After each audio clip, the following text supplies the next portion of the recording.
everyone, and welcome to the second session in our CEO Masterclass series. I'm Amy McClay, Marketing Director here at Fair Trade Outsourcing, and I'll be your host today as we take you behind the scenes of how outsourcing actually works from kickoff to results. Whether you're already outsourcing or just thinking about it, today's session is designed to give you a clear picture of the process, the players involved, and how to set yourself up for a scalable success. We're thrilled to be joined by two people who live and breathe this work. Here are their incredibly long bios, but I did put a lot of work into them. So if you want to take a moment to read them. But if you were here on our last one, you basically know the gist of it. Mike is our CEO. He raises 3 boys. He travels all over the world. He speaks way too many languages, but very helpful to all. He owns so many businesses. Why wouldn't you outsource? Hence FTO outsourcing. And then we have Aldo, who is our delivery director, who is going to be the source of our knowledge today. Aldo is joined with us from Guadalajara, Mexico. And by the end of this, you are going to be a pro in what to expect when you're ready to outsource, or if you're currently outsourcing, you'll know the do's and the don'ts, and you're going to be ready to go. All right. So because we only have 30 minutes, we're going to get through this very quickly. I will be paying attention to our chat on the site. If you have any questions, please feel free to raise your hand. I will get to those questions throughout the masterclass. We would like to answer them live, but we will also have time at the end to answer questions. So Mike, I will hand it off to you. Thank you, Amy. Aldo, good to see you. And as I like to say in Spanish all the time, ¿por qué no? FTO, who are we? For some of you will probably know us already, but we're a family-owned company specifically committed to delivering excellence in outsourcing services in the middle market. So we don't necessarily work with the Fortune 5. We're here for those companies that are always changing, always evolving, and need a trusted solutions provider. These days, we focus a lot on change within your workflows and within processes. So it's always about innovation and how to blend a combination of people, processes, and technology to really get to the core of your problems and deliver value for you. It probably sounds like a pretty standard pitch. It is. The big difference between us and our competitors in this market is we're a double bottom line company. So we've committed ourselves to the principles of the fair trade movement and compensate and give benefits to our employees accordingly so that they can be successful in their lives, not just do a good job when they're here at work. That can really make a difference. Next slide, Amy. Okay, so what I'm going to do, so oddly enough, when I'm in the room, I tend to do most of the talking. Today is not that day. Aldo will be doing most of the talking today because he really is our expert in these things. I hired him some time ago now from one of the largest BPO companies in the world. And so why are we here? We're going to really talk about what it is that we do when we outsource. It sounds simple, but it's also not. And there's a lot of considerations. And we're going to go through those considerations, Aldo is, in lockstep so you can really get a handle on what it is that you do when you outsource. And I think the key takeaway is, so that you would, I want you to leave today not only understanding what it is, but also if you have a business process that's a pain point that isn't scaling or just a solution that you need to build, I want you to be able to, in a mental model, leave here today saying, you know what, now I kind of understand the steps of how I would take that and put it with someone that can really deliver on my strategy in a scalable, reliable, consistent way. So that's what we're going to leave with today. And that's probably one of the last things I'm going to say, except hopefully interject funny things here or there. Aldo? Thanks, Mike. Thanks for an introduction, Amy, as well. So good morning, everyone. So for today's session, probably you're wondering, why am I here, right? So let's go on to the outsourcing. It's just not good for business, right? It is also great for employees, right? I will also talk about common misconception that outsourcing company has, right? That it diminishes the quality of the work environment, right? And sometimes it might impact employee engagement. But it is all the way around, right? In reality, outsourcing can enhance employee engagement by, freeing up those in-house teams to focus on high impact tasks and also strategies initiative, right? Then when routing or time consuming tasks are outsourced to us, our clients' internal teams are able to tackle more interesting and challenging projects, right, that align in their skills and their career development goals. That's why we are here, right? Outsourcing also helps companies, right, to stay competitive, but also enable them to offer better benefits, right, training programs as well, and career development opportunities to their internal teams, right? When we outsource, or our outsourcing partners are well trained and motivate, they become more of an extension of our clients, team, right? And that will lead us to driving innovation and also be contributing to our clients' company success. Bottom line, what I'm trying to say here is like engaged employees are more productive, right? They have higher satisfaction levels. They are less likely to leave the company, right? And you also, if you search online, in fact, there are some studies that have shown that company that engage with their employees see up a 20% increase in profitability. So that's why outsourcing is good for our clients, right? So the key takeaway here is the outsourcing can be a key part for an overall strategy for our partners to foster more engaged and motivated workforce. Next slide, please, Amy. Thank you. So what makes outsourcing work, right? So I'm going to try to break it down, the operational NG behind it for you guys. So outsourcing, like I mentioned before, is not just for hiring a third party just to handle, a specific task, right? It's all more about integrating more external teams and have a seamless transition into our clients' internal operations, right? So the way we see an effective outsourcing will requires a planning, a clear communication, right, and a constant monitor just to ensure everything runs smoothly on both parties, right? The operational coordination, thank you, Amy. This ensures the day-to-day operations, right, that align with both business, our clients' goals, and both internal and outsourced teams are working very aligned towards the same goal, right? I also focus a lot on the financial oversight. I keep track of budgets, cost and performance metrics to ensure that outsourcing or we at FTO deliver on what we promise to our clients, right? And Aldo, let me just interject here because like I want to make sure people understand that when you change a workflow through an outsourcer, you should be able to track that financial performance, that financial improvement either to the bottom line or to the top line, right? Because these days outsourcing works both. It works both the bottom line, which is sort of back office traditional, and also top line. And you should be able to draw a direct line, or else you probably shouldn't be doing it. Right, Aldo? Correct, Mike, indeed. And that's why also you'll see the performance monitoring is a key aspect here. So we always tracking, the performance indicators for our clients just to measure success and identifies areas of improvements, right? So by ensuring that all these three key aspects are in place when you outsource, that will be a powerful engine to our clients, right? That will drive efficiency, innovations, and further growth for the business. Anything you want to add, Mac? Sorry. Good. No, I mean, that's it. I can't wait to hear specifics about this one because, you can really see sort of how we start with strategic goals and then work our way through into specifics and how we're going to change and do work better based off the strategic goals we're trying to achieve. Great. Thanks, Mike. So you're going to wonder what, great delivery looks like, right? So for me, and speaking to myself, a great delivery is about, having consistency performance while achieving high results, right? Whether you're measuring NPS, customer satisfaction, average handle time, sales, right? That means you're having operational efficiency, right? We need to meet a performance metric for a client. So a great outsourcing partner, just like FTO, right, will deliver what we promise, whether it's meeting SLAs, right, or ensuring a seamless communication or maintaining a high level of quality. That's what we focus on FTO, right? Like I said, we are going to deliver what we promise to our client, right? Great delivery from average performance. For me, it's more of a commitment to continuous improvement, right?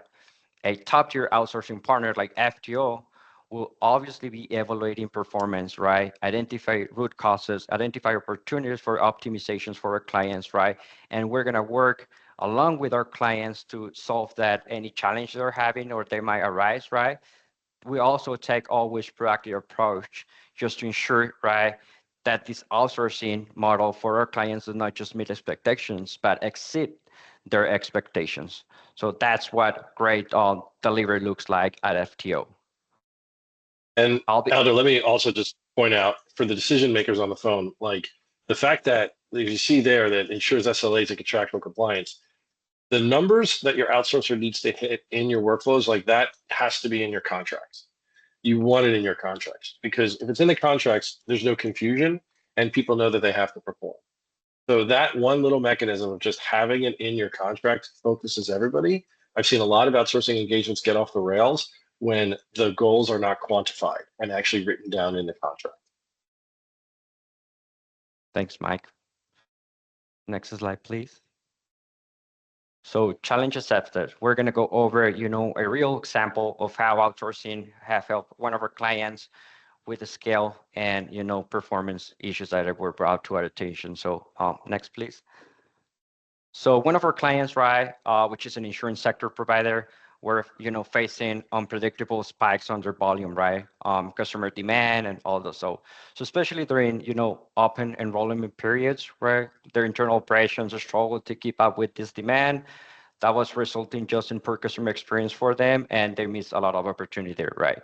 So when they came to us by outsourcing with FTO, their customer support claims processing, we were enabled to provide them with more flexible scale, right? Their operations during the peak seasons and then back down during the quieter periods, right? This helped them to maintain high level of customer service, right?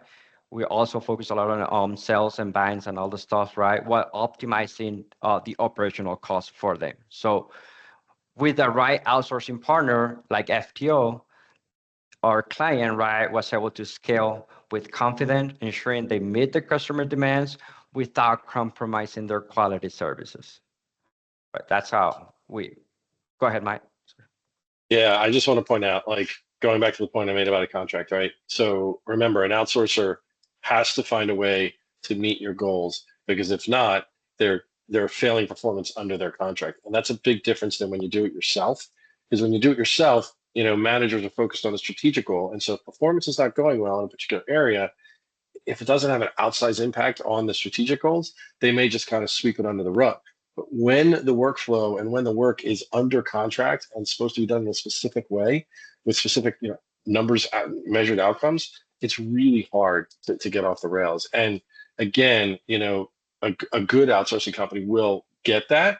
And especially professionals like Aldo make sure that, hey, we get the human behavior to produce the numbers that we want. And that's ultimately our job. That's right, Mike. Thanks for chiming in. Can we go to the next slide, please, Amy? Yeah. So what was the solution for them, right? So you will see that by leveraging this outsourcing program further, companies can access to global talent pool, right? That provide them with the right skills of expertise at the right time, right? Whenever our clients are looking for a special roles or expertise or needed additional workforce capacity, right? Outsourcing and especially FTO will give you the flexibility to increase your scale with minimal risks, right? The measure impact of outsourcing is very clear, guys. Increased productivity, higher quality of work with a faster turnaround in times whenever our clients demand it, right? Our clients' business is support, by this incredible talent that can achieve more with less, improving both efficiencies on the bottom line. I feel like I wanted to say something, but I was going to let it, I feel like I'm saying it. So if you just keep going. Sorry, yep. So success, how's the success actually looks like, right? So a successful outsourcing operation for me, the way I see it, it is just not finding a partner or another BPO, right? It's about building a system that works for our clients, right? So it's just to make success engine for outsourcing involves setting clear expectations, right? Like I mentioned before, tracking performance, and also fostering a strong relationship between our clients and FTO, right? This will help us to keep their business running at a full capacity, even when they have some challenges on external factor change, right? That's why we are here. So we can make those changes in a quick response in a timely manner.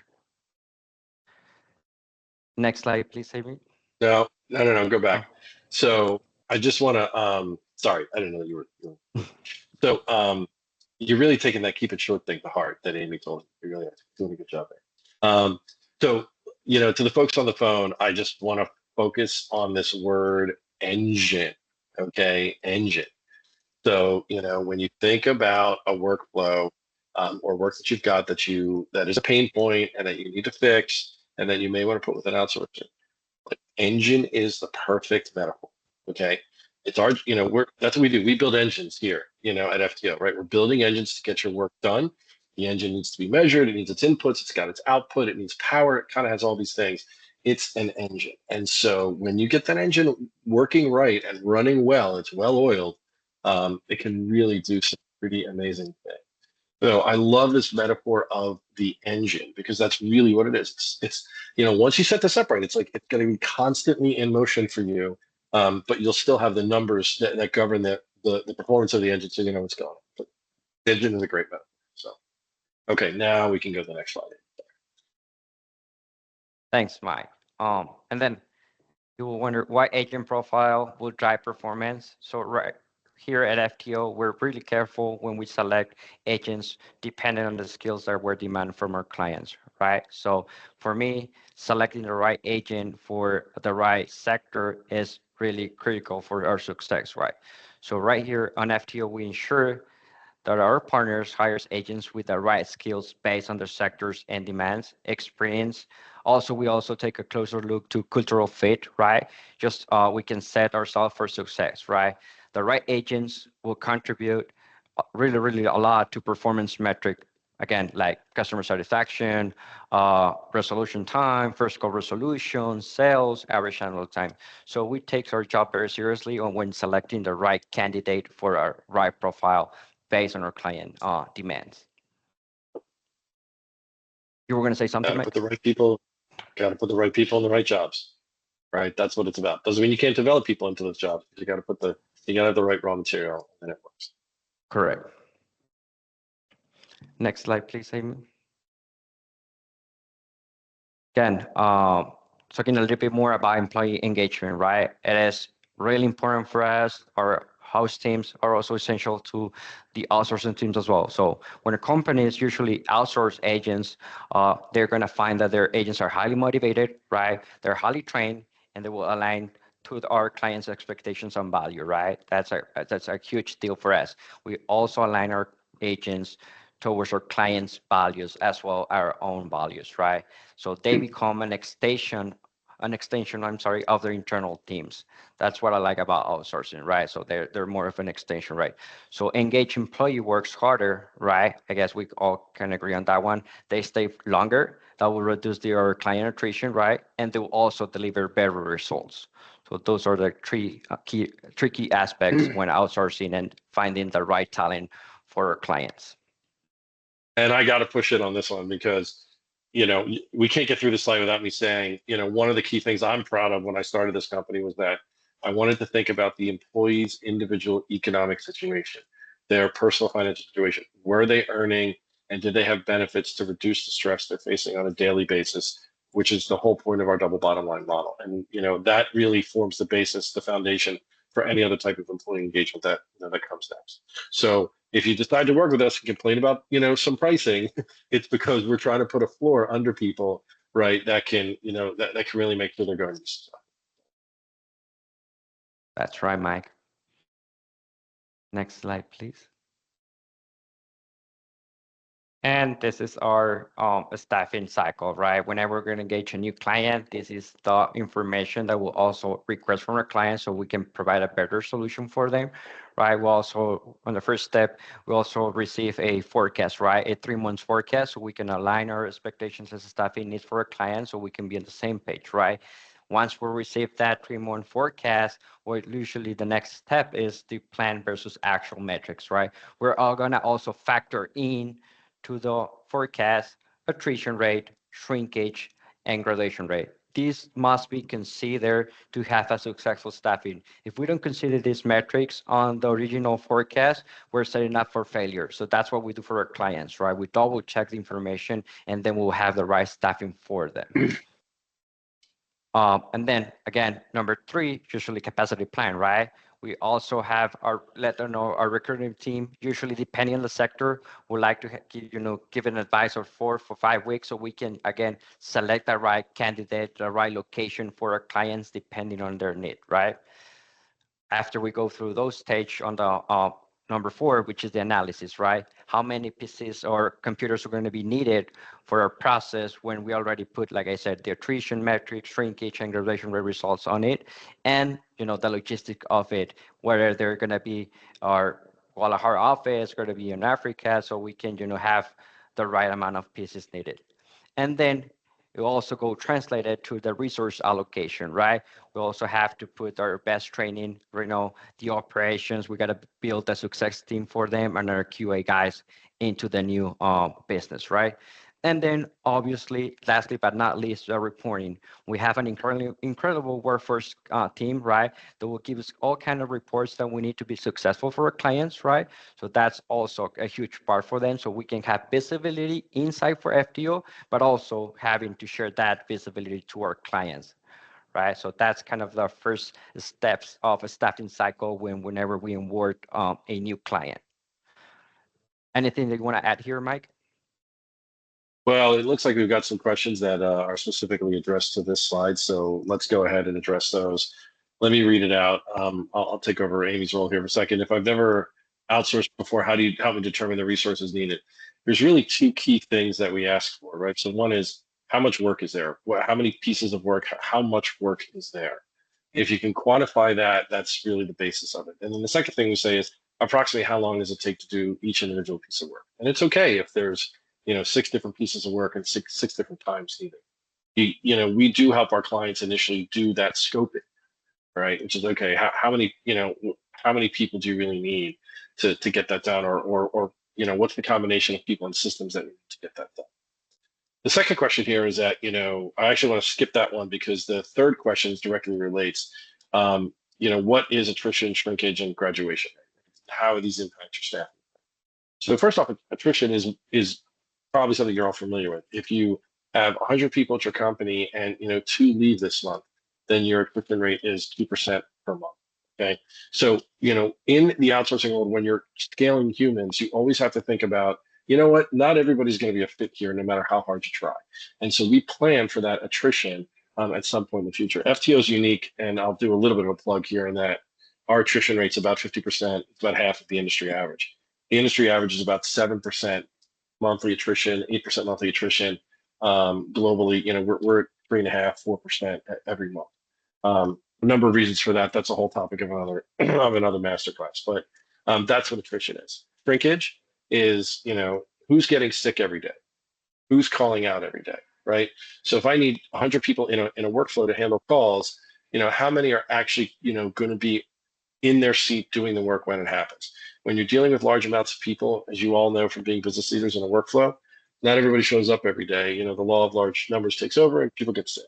That's what shrinkage is. So if I'm planning for X, what's the shrinkage? If we have historical data, we can plan for shrinkage and make sure that there's enough people in seats. It does mean that your roster, the total number of people trained to do your work, is greater than the number of people doing your work on any one day. Schedule can also impact that. And then graduation rate is, hey, how many people are we graduating if we're doing the training into the staffing plan?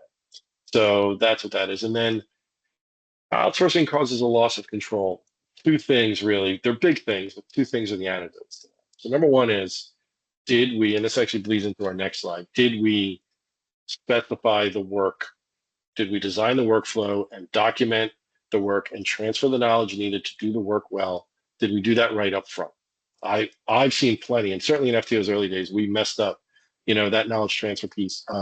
We just didn't do it well. It can be hard to do well sometimes, but after almost 10 years of experience, we know what we're doing now. And so, did you get the knowledge to us that we needed to really do the work? That will help give you a sense of control first and foremost, because we have the knowledge we need to do it. And then the second thing is what Aldo covered earlier: numbers and metrics and the reporting.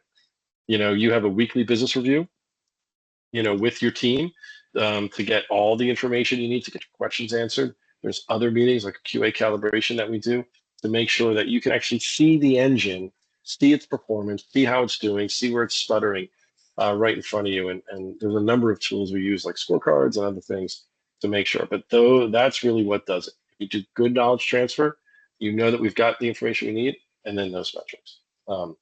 So I think that's all the questions we got, right, Amy? Correct. Awesome. This one's me, right? I think I forget. Yep. Yeah, no, go to the next slide.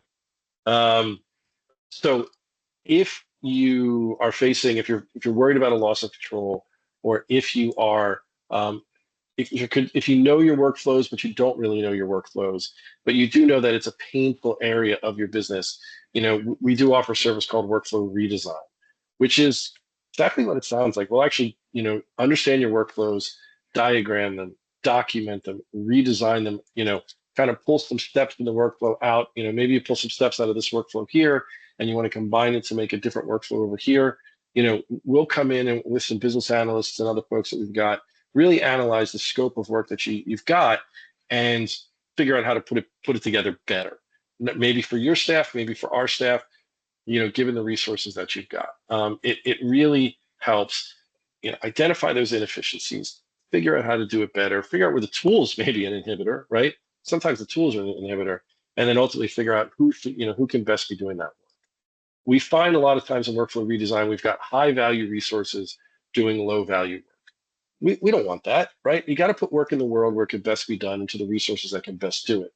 So this workflow redesign can really help squeeze out those efficiencies, make things run clear, and we put every workflow in with its own KPI contract. So we say for this workflow, these are the numbers we expect to have.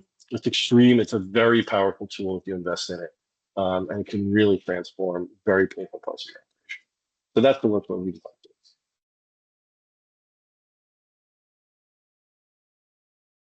It right? Yeah, that was great, you guys. Aldo, do you Hey, have we made any? Yeah, we totally made it with 1 minute to spare. So I got that way we I got could- 3 minutes according to my watch. That was great.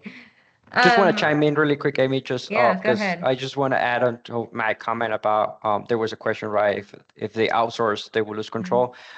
Based on my experience working with FTO, I can tell you that generally it comes FTO with transparency in our, to our clients, right? In terms of workflow, task assignment, project tracking. This is based on my experience, allows our clients to maintain an oversight, right, and control of their operational process, while they still benefit from FTO team's expertise. So just want to add that as well. Yeah, and actually, I'm gonna actually, Aldo, that's great because I don't even think of it that way. But you're right, in the big BPOs, sometimes they purposely aren't, and you come from that world, like you're not as transparent because it may have a positive financial impact, but not in a way that's good for the relationship, but they may not care. But here at FTO, like we've always been middle market and smaller, so we have to have transparency, right? Because we want that relationship. We really want there to be trust in the relationship because we know if there's trust in the relationship, we'll be able to expand the way that we work together. So it's good. It's a great point. It's a great point. Yep. Perfect. Okay, well, now that we are basically now completely out of time, that was wonderful. Our next webinar is going to be on May 14th, and it's taking this another step forward on how to implement outsourcing in your business. So, whether you are currently doing it or maybe you're ready to take it, another step. Now it's, identifying the right task on selecting a partner, managing ongoing operations, basically getting yourself set up for success and exploring your options. And the next webinar will basically create that roadmap for you. And Mike will be the one to walk you through that process, especially since he has done this so many times. And also, our next will be a giveaway, and there will be 3 options to choose from. I will email you separately after this, but our winner is actually Jim. So Jim, you will be hearing from me after this webinar, and we appreciate all of you guys for joining us. This is our second masterclass in this series. More to come next month, May 14th. And you guys can follow us on LinkedIn and YouTube if you need a recap on all of this. And, please feel to reach out to us with any questions. There were links in the chat. But yeah, so you guys have a great afternoon and thank you for joining us. Thanks, everybody. Thank you, guys. Bye-bye. Take care. Bye.